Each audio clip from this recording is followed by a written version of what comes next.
എലത്തൂർ ഡിപ്പോയിൽ ടാങ്ക് നിറഞ്ഞ് ഡീസൽ പുറത്തേക്ക് ഒഴുകിയതിന് പിന്നാലെയുണ്ടായ ആശങ്ക ഒഴിയുന്നു. നിയന്ത്രണ വിധേയമാണ് കാര്യങ്ങളെന്നാണ് ഇപ്പോൾ ഫയർഫോഴ്സ് അധികൃതർ അറിയിക്കുന്നത്. പുറത്തേക്ക് ഒഴുകിയ ഡീസൽ പൂർണ്ണമായും ഡ്രമ്മുകളിലേക്ക് മാറ്റി. എന്നാൽ മണ്ണിലൂടെ ഒഴുകി കിണറ്റിലും മറ്റ് ജലസ്രോതസ്സുകളിലും എത്തിയാലുണ്ടാകുന്ന ആശങ്കയിലാണ് നാട്ടുകാർ. ഡിപ്പോ ജീവനക്കാരുടെ അശ്രദ്ധയാണ് സംഭവത്തിന് പിന്നിലെന്നാണ് വിലയിരുത്തൽ. ഡെപ്യൂട്ടി കളക്ടർ അനിതകുമാരി ഇപ്പോൾ സ്ഥലത്ത് എത്തിയിട്ടുണ്ട്.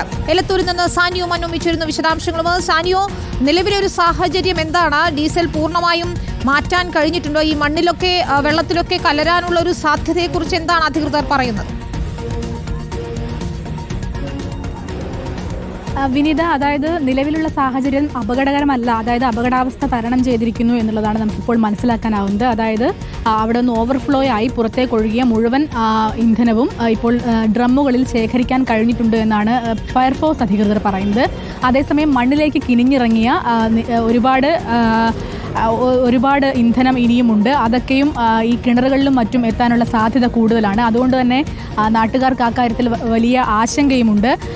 ഇപ്പോൾ ഡെപ്യൂട്ടി കളക്ടർ അനിതകുമാരി സ്ഥലത്തെത്തിയിട്ടുണ്ട്. അവരിപ്പോൾ ഈ HPCLന്റെ ഓഫീസ് പരിധിക്കുള്ളിൽ നിന്നുകൊണ്ട് എന്താണ് സംഭവിച്ചതെന്ന് പരിശോധിക്കുകയും അതിൻ്റെ അധികൃതരോട് സംസാരിക്കുകയും ഒക്കെയാണ്. നാട്ടുകാരൊക്കെയും ഇവിടെ ഉണ്ട്. നാട്ടുകാരുടെ പ്രതികരണം തരണം, കാരണം അവർക്ക് വലിയ ആശങ്ക ഈ വിഷയത്തിൽ ഉണ്ട് എന്നുള്ളതാണ്. നിങ്ങളൊക്കെ നാട്ടുകാരല്ലേ? ഇവിടുത്തെ നാട്ടുകാരാണ്.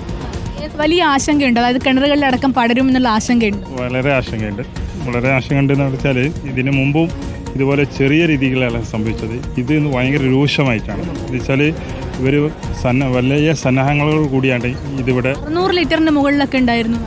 600 ലിറ്റർ ഒന്നല്ല, 1200 ലിറ്ററിന് പുറത്തുണ്ട്. 12 ക്യാനോളം ഇപ്പോൾ അവർ അവിടെ ഫില്ലാക്കിയും കൊണ്ട് നിൽക്കുന്നുണ്ട്. ഒരു ക്യാനിൽ 230 ലിറ്റർ വരുന്നുണ്ട്.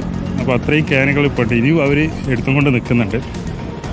ഓവർഫ്ലോ ആയി എന്ന് പറയുന്നത് ഒരു അശ്രദ്ധയല്ലേ? ഇവരുടെ അശ്രദ്ധയാണെന്നാണ്. ഫ്ലോ എന്ന് പറയുന്നത് അവർ പറയുന്നതാണ്. ഞങ്ങൾക്ക് ഓവർഫ്ലോ എന്നുള്ളത് ഞങ്ങൾ വിശ്വസിക്കുന്നില്ല. ഞങ്ങൾ കരുതുന്നത് എന്താ വെച്ചാൽ ഇവരുടെ സുരക്ഷാ വീഴ്ച വെച്ചാൽ ഇതിന് വേണ്ടി സംരക്ഷണം വെച്ചാൽ സുരക്ഷയ്ക്ക് വേണ്ടിയിട്ട് ആരാണോ ഇതിൻ്റെ ലൈസൻസ് കൊടുത്തത് അവരെ വീഴ്ചയും, അത് കൂടാതെ ഇവരെ റോഡിലേക്ക് ഡ്രൈനേജിലേക്ക് അവർ മുക്കി ഒഴിച്ചെന്നാണ് ഞങ്ങൾ കരുതുന്നത്. വെച്ചാൽ മുക്കി ഒഴിച്ചതെന്നുള്ളതാണ്. ഡ്രൈനേജിലേക്ക് വന്നത് അങ്ങനെ.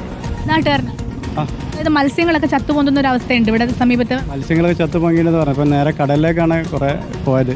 3:30 സംഭവിച്ച സാധനം അത്രയും നേരം പോയത് കടലിലേക്കാണ്. 6 മണിക്കെറ്റാണ് ഇത് മുക്കാൻ തുടങ്ങിയത്, വേറെല്ലാക്കിയത്. അതാണ് വിനിത. നാട്ടുകാർ വലിയ ആശങ്കയിൽ തന്നെയാണ്. കുടിവെള്ള സ്രോതസ്സുകളിലേക്കടക്കം ഡീസൽ പരന്നിട്ടുണ്ട് എന്നാണ് നമ്മൾ മനസ്സിലാക്കുന്നത്. ഏതായാലും ഇപ്പോൾ ഒരു അപകടാവസ്ഥ ഇല്ല എന്ന് പറയുമ്പോഴും ഇത്തരത്തിൽ കിണറുകളിലേക്കും മറ്റ് കുടിവെള്ള സ്രോതസ്സുകളിലേക്കും പടരുന്നത് വലിയ ആശങ്കയുണ്ടാക്കുന്നുണ്ട് എന്നാണ് മനസ്സിലാക്കുന്നത്. ഏതായാലും ഇപ്പോൾ പ്രദേശത്ത് ഡെപ്യൂട്ടി കളക്ടർ അവിടെ സംസാരിച്ചുകൊണ്ടിരിക്കുകയാണ്. അവരവിടെ പരിശോധന നടത്തുകയാണ്. ഏത് തരത്തിൽ ഇത് എങ്ങനെയാണ് ഇതിനെ മാനേജ് ചെയ്യാൻ കഴിയുക എന്നുള്ള പരിശോധനയാണ് നടക്കുക. പ്രദേശത്ത് DYFI പ്രവർത്തകർ സമരവുമായി എത്തിയിട്ടുണ്ട്. അതായത് ഈ തകരാർ ഉടൻ പരിഹരിക്കുകയും ജനങ്ങളുടെ ആശങ്ക അകറ്റുകയും വേണമെന്നാണ് DYFIയുടെ ഒരു ആവശ്യമെന്ന് പറയുന്നത്. ഏതായാലും ഇപ്പോൾ അകത്ത് ചർച്ച നടന്നുകൊണ്ടിരിക്കുകയാണ്. അതിനുശേഷം ഡെപ്യൂട്ടി കളക്ടർ മാധ്യമങ്ങളെ കാണുമെന്നാണ് നമ്മൾ മനസ്സിലാക്കുന്നത്.